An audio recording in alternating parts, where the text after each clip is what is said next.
maqsad jangdo lag'manni hech kim rad qilmaydi deyman do'stlar. Amsi biz bugun birlikda haftaning 5 kunda udan lag'man yemiz turolmaydigan do'stlar uchun o'xshitib jangdo lag'manning siyni qo'rish usulini birlikda o'rganamdik. Buni lag'man bilan emas, mushuningda qo'rib mifam bilan yeysimi ajoyib yeyishlik bo'ldi. Qanamsamimiz birlikda o'rganaylik. Ketarliksa ko'ktatlardan jangdo, sho'xlar, so'ng piyoz, qizil laza, azroq samsoqlarni ko'rsatilgandek to'g'rab tayyorlab olamiz. Qo'y go'shti yoki kal go'shtini nip biz shilib to'g'rab olamiz. Arqadan qozonga muvofiq moy qo'yib, moy qizigandan keyin go'shtni silib go'sht qizarg'icha yaxshi aralashtirib qo'rib olamiz.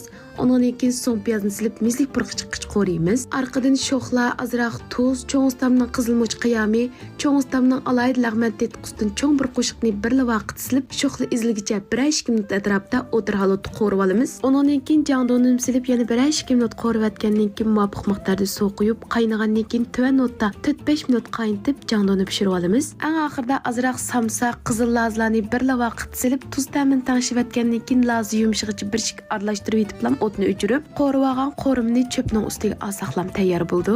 Jangdo lag'manni har uyning etishi har xil bo'ldi. Endi bu bizning uyning etish usuli do'stlar, tambak yeyishlik. Yoqtirgan bo'lsanglar yurak berib saqlab olib, sizlarni oilada cho'qim etib bir sinab yiqinglar. Xayr xo'sh.